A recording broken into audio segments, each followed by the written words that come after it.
I've missed the boat to make money on vintage Rolex more times than you can possibly imagine. The fact that I can still sleep at night is a miracle of medicine and science. Okay. Oh, yeah. But the reality is there are still watches out there that are, I believe to be, and really are, great investments. We'll define what a Rolex investment means and when you should make one and what watches I think you should be looking out for. Let's talk about that. Let's do it.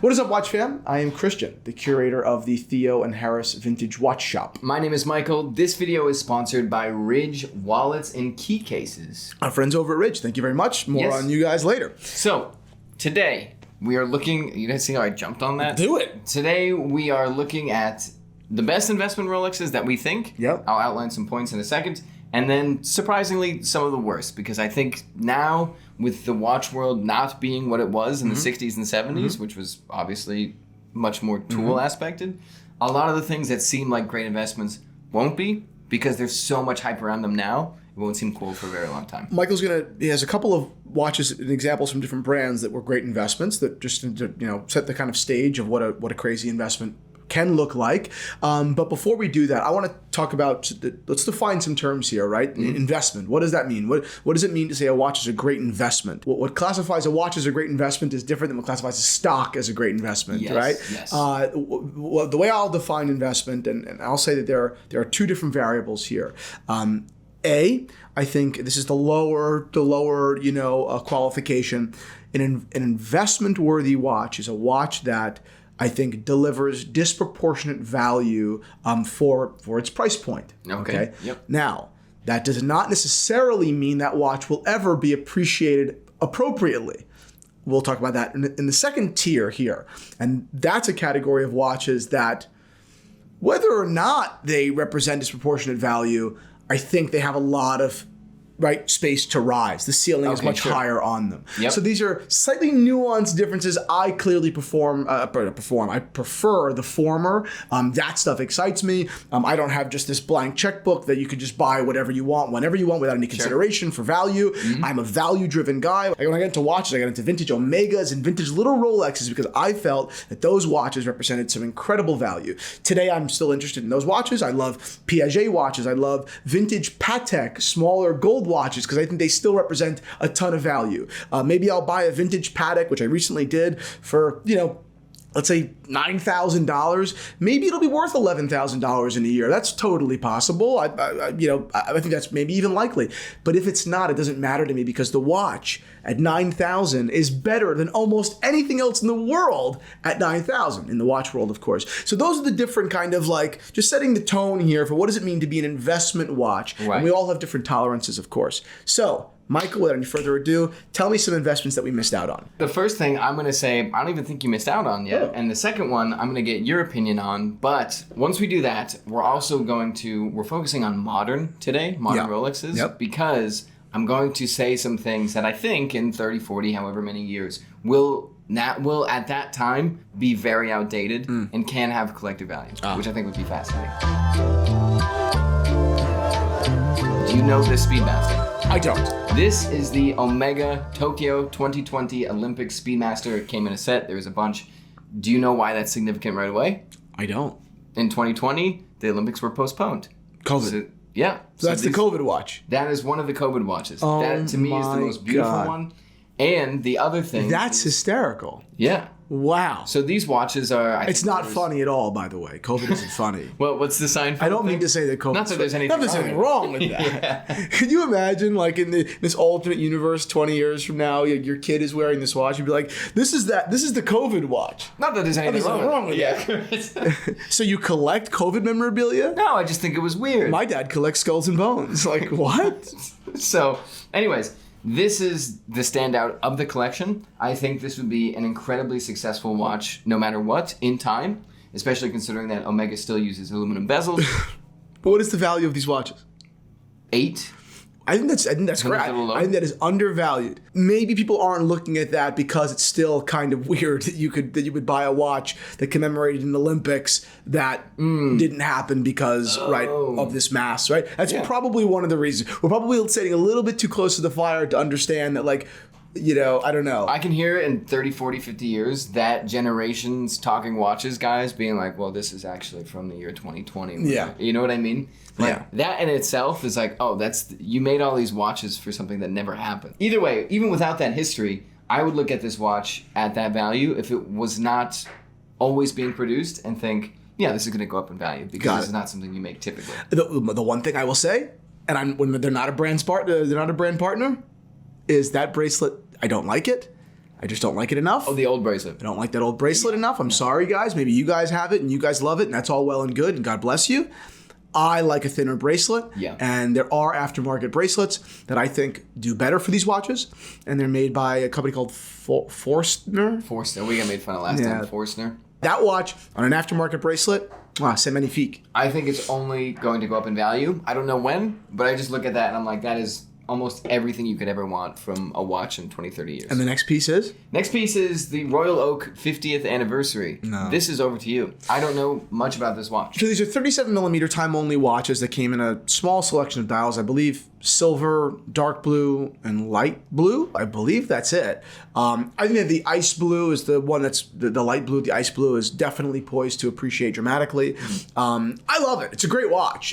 Retail is somewhere with tax around $26,000. I think that at $26,000, you know, I think the watch makes sense. I don't think it's a steal.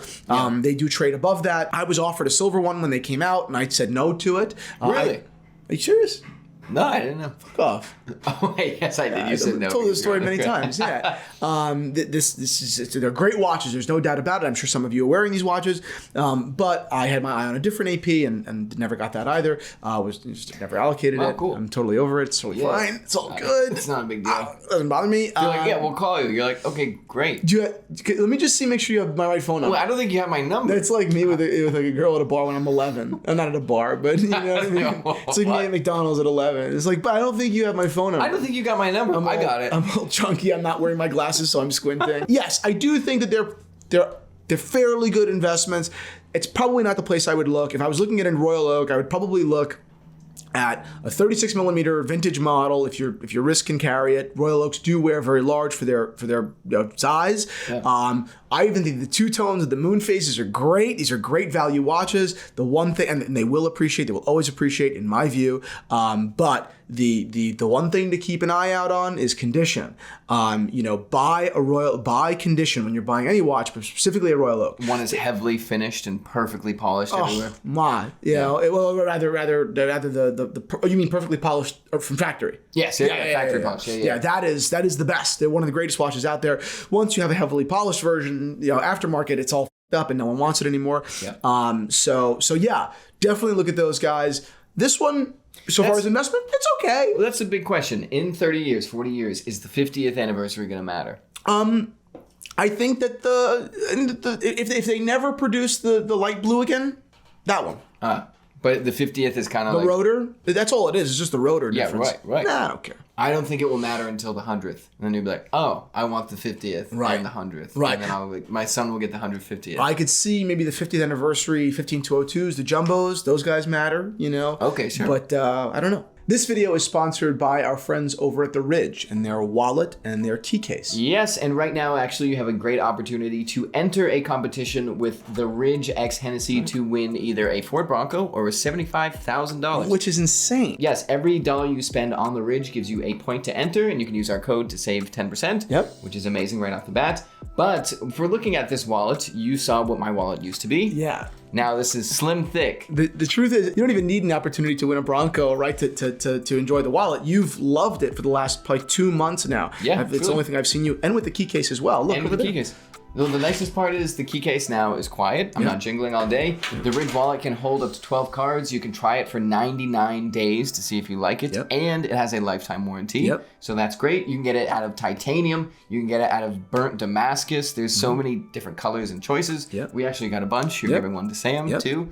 And they're fantastic wallets. You have a cash clip. You can get an Apple AirTags attachment.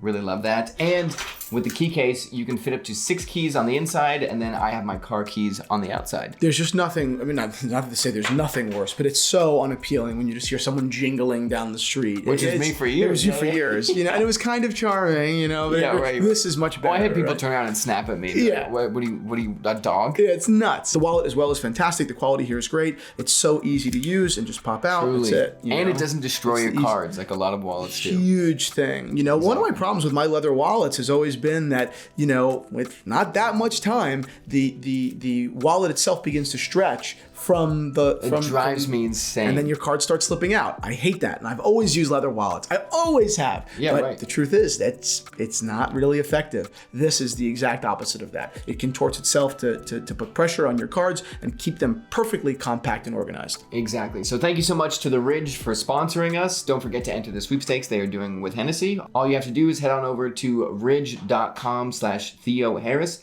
to save 10% off your order. I highly suggest that you do. Now we are getting into Rolex, and the thing with Rolex, the shtick with Rolex is they are still a sports watch company, right? So technically, if there is a new innovation, a new material that benefits a person that would use this watch in a sporty way, such as titanium, they should, as their company says they will do, implement that technology. They're not making stainless steel bezels anymore, even though some people really love them, because ceramic is modern. It's more beneficial for a sports watch. Do you think that stainless steel will be replaced? Well, that's the question.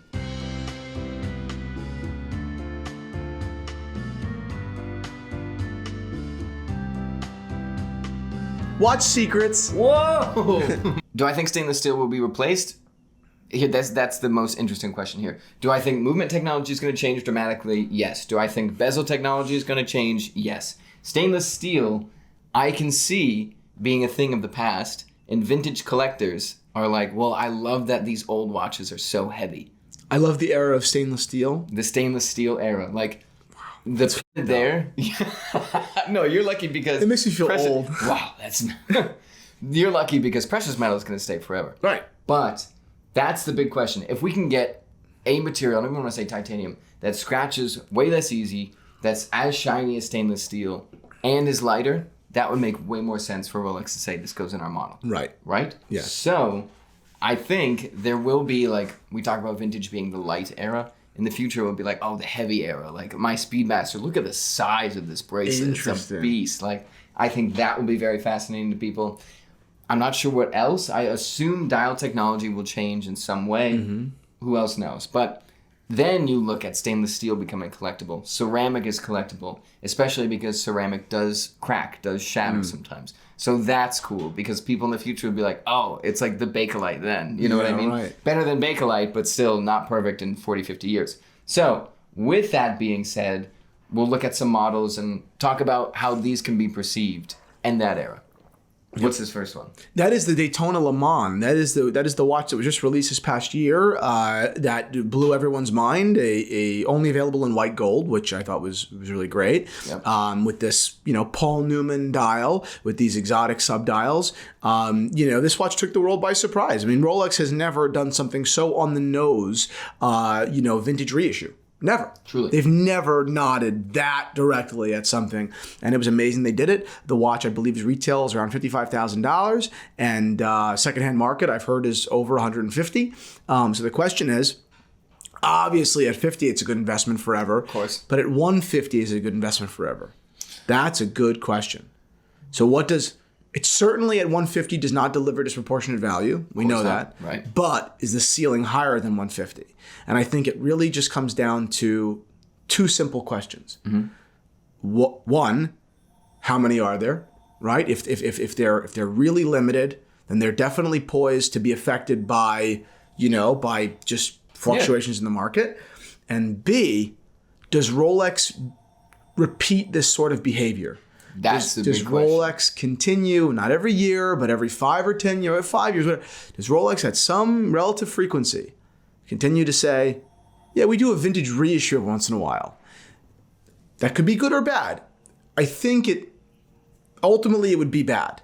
Yes, because I don't think that behavior would grow the market for these. I think it would not affect it, not hurt it, but all the potential buyers now are looking at two places as opposed to one. So you can bid on a couple of different things, right. Yep. So that's what could happen. Realistically speaking, production is still probably so limited that, there are far more interested in qualified buyers than there are watches. So they're probably okay. At $150, I don't think this is ever a $300,000 watch. I think your money's probably safe in the long run, and I think maybe you can crack or get to 200. That maybe.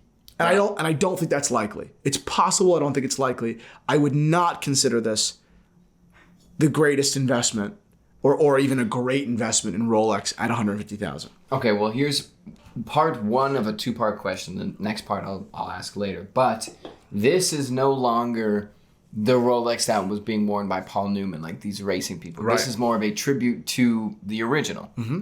Does that impact value for 40, 50 years from now? Are people still going to be like, well, I mean, you're tributing what was cool, but the cool one is still around. It's still a watch. Like, the Paul Newman still exists. This is just a nod to that. I get what you mean. I think that again, the vintage watch market has gone wild. Paul Newmans are obviously very valuable watches. Of course. But the buyer pool for this sort of watch, I think, is far larger. Yeah. Than there is for Paul Newman. We're also getting to 100-year-old watches at that point. Paul Newmans are small, kind of cheap-feeling watches.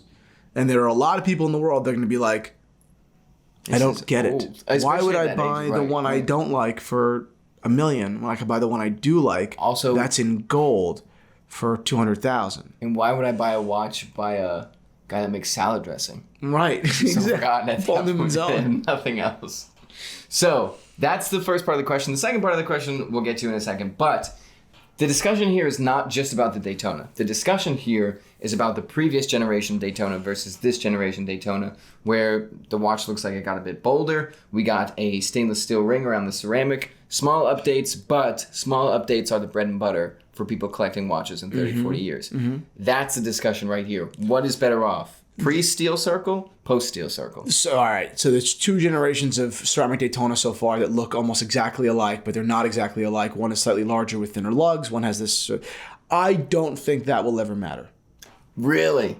I don't think so. In a world of Homer Simpson homages, frog things, you don't think people will care? I only know weirdos that care about that stuff. And that's it. And God bless you, weirdos out there. If I've sat down with you over a drink, you know how many questions I'll ask you about these things because it's fascinating. So weird. Right? It's so weird. Like a human inspection. Right. But I don't think that you're representative of the market. I don't think that you. I just don't. I just don't. And I don't think that either watch is historically significant enough to actually matter. To matter. Yeah. Okay, then let me branch it 1 degree. Stainless steel bezel versus ceramic bezel.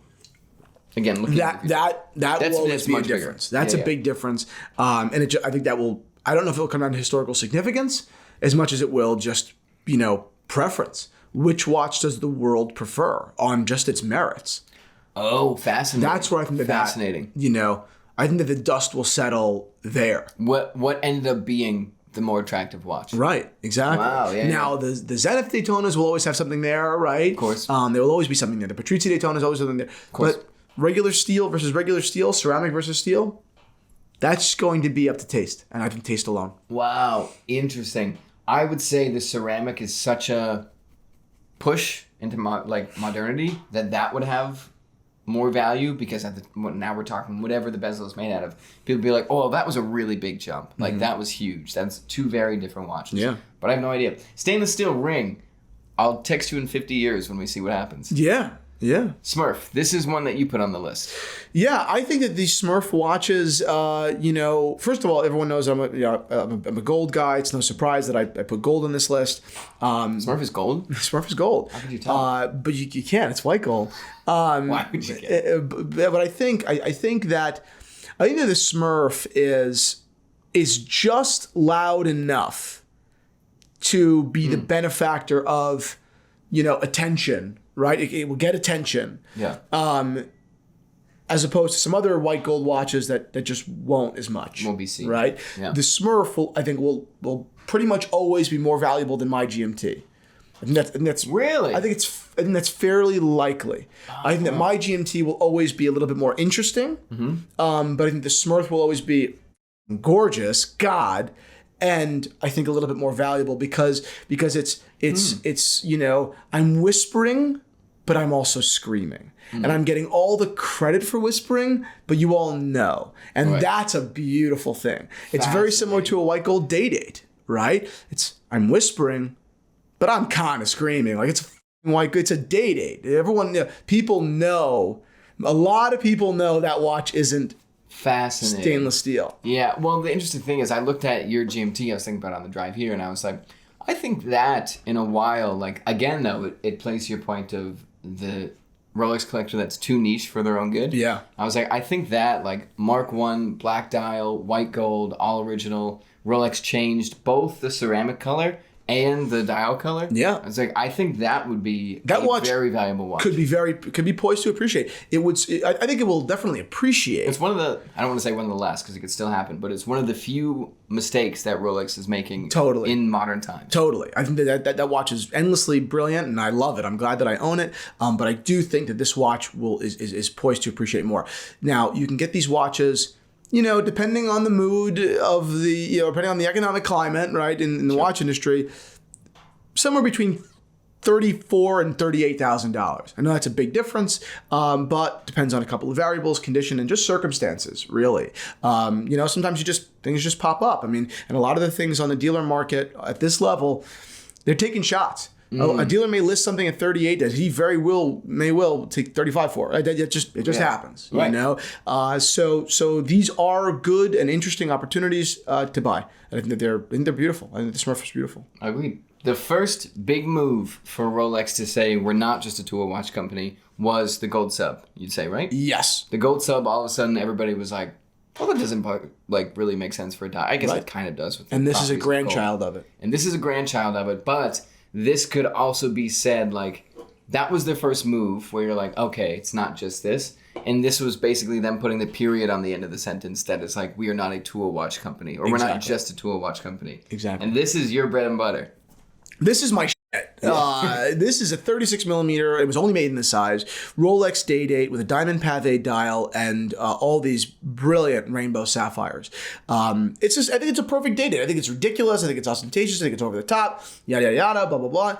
But I think it's perfect. I think it's perfect sizing. I think that this will always be collectible. Right now, you can have them around $65,000 to $70,000, and that's a lot of money. There's no question. That's platinum Daytona money at retail. Wow. But it's more available, and I do think this is more available. Oh yeah. You can get that watch easy at platinum Daytona for sure. Wow. And I think that these watches have a ton of room to grow. I think they have pop culture appeal that a lot of other watches don't. I think that these watches will be seen on the wrists of celebrities. I think it's right there, and there's no reason it won't be. This perfectly, it's like so close to a watch we're going to talk about in a second, but this, in my opinion, is a better execution of, no, this is the underground cool one. This is the cool one. The one that Rolex tried to make and put in your face is cool. It's beautiful and everything like that. The dial is very fancy, but it's not cool because they tried to push it on me. Right. This was a little bit more low key. This is an incredible watch. I could see this on the wrist of any late night show. I think it's hip. I think it's young. I think it's beautiful. And the precedent with rainbows at Rolex is that they're not worth $70,000. They're worth quite a bit more. Right. The Rainbow Daytona is worth over $400,000. It's been close to $1 million at times, which is crazy. I think that it halved. But I think that $70,000 is underpriced. Imagine going in on a Rainbow Daytona at $1 million. And then the other question is, well, obviously it has the celebrity appeal, it has the ability to appreciate, but how many regular guys are ready to wear that? I know I am. Yeah. But how many regular guys are ready to wear that? Are you a regular guy? Yeah. Come on, just like man you. Of the people, I think that's I think it puts you in it gives you a little bit of just cool fucking clout. I think it does. To me, this is the new celebrity. It's like the year's like 2070 or whatever. The new hip celebrity is sitting there like in a suit wearing that. Yep. And that's the vintage watch. He's still wearing that watch. Exactly. That watch is still relevant. Yeah, exactly. Yep, that watch will be relevant 50 years from now.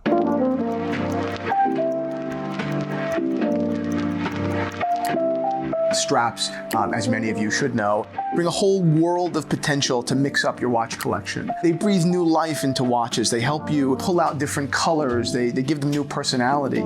Straps can be very addictive. I know people with 2 watches and 10 straps because it adds so many facets to a collection in a fairly easy and fun way. So that's why they become such a part of the Theo and Harris culture and identity. I think we sell more exotic straps than almost anybody because I just love them so much and I love sharing them with you.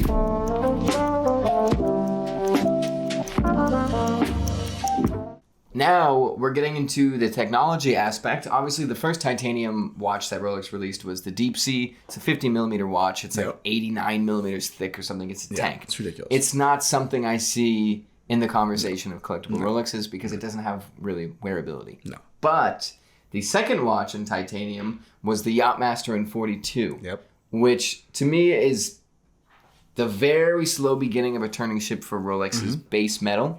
May take a long time because I bet what they're working on right now or what other companies are working on right now is how can we get this incredibly close to looking like stainless steel, and then we'll go there. It's lighter. If it's grade 5, it's harder to scratch. It has a ton of benefits that go for it.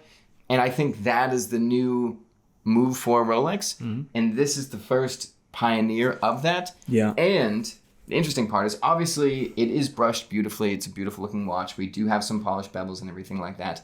But what I think people will really latch on to is this is an early iteration of using this material. So people will be like, wow, well, you could see like they didn't figure out XYZ that they know now. Like the titanium still has this gray hue, not like it does anymore. Maybe. I think that's what people will geek out about. Maybe. And this is a guaranteed collectible. Even without that. Yeah. Totally. This is Rolex's, it sounds like a silly thing to say, but this is Rolex's Panerai, right? Like this is the most masculine, kind of like badass Rolex. This captures that same spirit that Panerai attempts to capture and does successfully on occasion capture. This is a home run collectible. Being allocated one will probably be near impossible unless you have a big spend history with your AD. But that aside, it'll be a major collectible. I mean, not maybe. They will certainly go crazy in price and then come down a little bit. Yep. As things get normal. But long term, depending on the premium, I think it will still be a buy. And what a the genius of Rolex's marketing to be like, well, no, we have to have a watch that rides the line of a Submariner, but allows us to experiment with the Submariner without taking one of our most famous watches. This is the first true departure for the Yachtmaster. Truly. Yeah. There are other stuff that was interesting. Obviously, some of the rose gold stuff with the Oyster Flex, very interesting. Yeah. This is truly new. This is the first Yachtmaster in my mind. And while I look at the Yachtmaster and the Air King specifically as Rolex's playground to get a general audience reaction to. Because if you're going to mess with the Explorer, if you're going to mess with the Datejust or the Submariner, people are going to freak out. Right. But if you're like, wow, what do we think of the Yachtmaster in titanium? Everybody loves it. They're obsessive. It's like, all right, in 5 years, we'll start to introduce that into the Submariner. Right. And maybe. Yeah. Finally, or not finally, we have one more after this, the most hyped watch ever in Rolex. That is unjust. But the Rainbow Day-Date is to the puzzle Day-Date of today. But this is what I was talking about before, when this is the brand trying to say this is the cool, trendy watch, which I think could work against it in the future. When I saw this watch for the first time, when we were in Switzerland, I called Michael, and there were so many other things going on. It was this. There were a bunch of other watches from different brands. There was the Cartier Normal. There were all these different watches that were coming out, and that I was just hyped to not to shit on, but to just kind of think through with Michael, course, and we really couldn't publish a lot of that right online. We published a lot of different stuff, but it's hard to be super kind of critical and maybe a little bit nasty sometimes in the public, because a lot of brands do watch this channel, and we kind of have to be careful with what we say, or we have to have a filter. But Where we don't need to have a filter is over on our podcast community at The Zero. The link is down below. We release content every single week. Podcasts with Michael as a guest or with my dad as a guest on Liquor Run, or I'm interviewing watch dealers and all these different things, and it's fantastic. But the real beauty is not only the guests that we have on are fantastic guests, but the friends we make along the way. The friends we make the ability to speak without filter is amazing, right? There's distance from the brands, right? We can just be a little bit more candid and honest, and in turn more educational, right? There's just not that barrier to truth. So I highly suggest you go sign up for The Zero. There's a huge archive already of content, interviewing all these different dealers, talking about major conspiracies like the Rolex Blueberry. It's crazy how much stuff is already over there. So I suggest that you go ahead and sign up, and I look forward to seeing you over on The Zero. I think that the Rainbow Day Date is even cooler next to the puzzle, because it, put the Rainbow Day Date next to all of its comps. The puzzle, some of the Leopard Daytonas, things like that. Sure. Right? Gem set, ridiculous, precious metal Rolexes. Yeah. It makes it clear how hard it is to do well when you see the watch in context. Because I don't like the puzzle. I don't think you hate the date wheel, especially, right? I hate the date wheel. Yeah. I think that's ridiculous. But I don't like the puzzle. I think it's a major missed opportunity, in my opinion, because the usage of enamel is brilliant. They could have used it in a much more interesting and tasteful way. That's the craziest part. I don't get the puzzle at all. Yeah. People got so angry. Oh, this is ridiculous from Rolex. Whatever. I don't feel passionately, that it's offending me.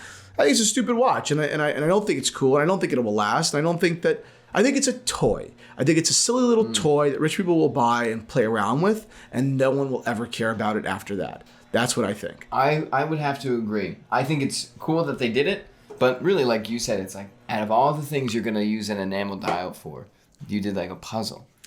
And I can understand being weird and everything like that, because I do think it's interesting, the date wheel and everything. Like, it's just wild from this brand. Yeah. But out of all the cool things that you could have done, this is a weird one to promote. Yes. Instead of promoting like even just a more relaxed enamel dial. Yeah. That would have been cool. Yeah. So I agree. I think the fact that the brand even pushed it a little harder made people be like, "What is this? Like, this should be what DJ Khaled gets." Like, oh privately. wait, one question. Yeah. I think I just figured it out. The Oyster Perpetual celebration was a bunch of balloons in the color of the Oyster Perpetuals. Yeah. And it came at the end of the run. Is the puzzle the same thing, signaling a future of enamel day dates that will be coming? And you just put the puzzle together. I just put the puzzle together. Oh my god. Anyway, that makes sense now. Wow. I still don't like the watch. Wow. I still don't like the watch. I still think it's dumb. But that makes perfect sense. There's precedent for it. There's the Stella history. And Rolex hasn't done it since. And I think there's precedent, technologies there. And Rolex can now manufacture a collection of enamel day dates in orange, green, blue, purple, burgundy. That's what's going to happen. Wow. Live on camera. Wow, that was cool. Live on camera. Who knows? We'll see if it's true. If that's true, that would be... It's true. It's true. Yeah, I'm telling you right now. Who told you? No, nobody. I'm telling dial, you. dude. I'm telling you. Yeah, the dial's speaking to me, man. Wow. Yeah, 100%. Wow. 100% Wow. true. Someone cut this and send it to us. Oh, it's kind of cool. Yeah, send it to you when you get it right. Finally, the most infamous price hiked watch of all time. Obviously, the Patek Tiffany collaboration just was all that people could talk about. And then we had a Tiffany-ish blue OP. Yes. That the value, what was the highest value? I think $45,000. $45,000 for a $6,000 watch. Absolutely. For a $6,000 steel OP. And they're still floating high, right? 15,000, 17,000, 16,000, 24, 16. So it went from 6 to 45, and now it's back to 15. Yeah, and that's where it should be. And that's ridiculous. $15,000 is ridiculous for that watch. Right. I don't think you should buy it. But it's a great watch. It's cool. It's cool. It's very cool. Yeah. $15,000 I think is a little silly. I do. They're a great watch to buy $15,000, and I don't think that's one of them. $15,000. I just don't. I don't think this is a $6,000 dial. Right, because the dial. Yeah, right. At that That's point, all you're paying for. Yeah. I really don't think it's that. It's a little wild. So right now, obviously, if you get one at retail, obviously, yes, it's fantastic. But when we're looking in the future, does that have any relevance on the price? Or is this just a fun color of that collection with coral and yellow? I think it's possible that it will always be more valuable and it will matter. There's precedent to believe that, right? Like the beach Daytonas and Stellas and all these different things. There's precedent to say that a colored dial, even if it's otherwise ordinary, right? The color demands a premium. I'm there for that. Yeah. I just think that the premium is quite large and it's on Rolex's, most affordable model, which it works against it, right? I mean, if it was a blue, sub like that, okay, it's a Submariner. There's just not that much precedent for the OP demanding. It doesn't have an incredibly strong name behind it. Right. I mean, again, everyone knows. I love the green OP 36. I love that watch. It's great. We talked about it the other day. Yeah. I didn't pay a premium for it. I just wouldn't do it. I was like, nah, it's not worth it for me. Yeah, right. That's it. Huh. Okay. Yeah. Anyway, those are some of the current, investments that we see in Rolex. And I know that the conversation sounds, like a moot point because who can get them? But I think it still matters. And I think that we should all just keep an eye out. And again, I mean, not torture ourselves over these things, not kiss some 80s ass, that doesn't appreciate you. I don't mean that. Yep. But the more you know, right? That's it. Knowledge is power, right? That's simple as that. Well, tune in next time to see what part of the future Christian predicts next. Exactly. If you love this video, please like it and subscribe to our channel. If you want to listen to more of our content, and there is so much more of it, go down below and click on the link to our podcast at The Zero. It's a beautiful community that we're building, and we're doing podcasts every week. Michael and I are doing podcasts. My dad and I have brought back Liquor Run. We have a bunch of other guests, watch industry experts. It's fantastic, the amount of value and knowledge that we're bringing on. It's a blast. And because it's a private community, we can speak a little bit more freely, or rather a lot bit more freely, right? Because I'm not just shouting into the public, okay? Yeah. So it is not free, but in the credits that we give out to all of our zeros, it is free over the year. You actually get more in value than you're paying to be a member. So I highly suggest you do. And if you do, go ahead and shoot me a DM there. I can't possibly answer all the YouTube comments. It's just not feasible, but I can give all the attention that I have to our members over in that community. So I hope that you drop in and send me a message and say hi. That's it. I'll see you over on The Zero.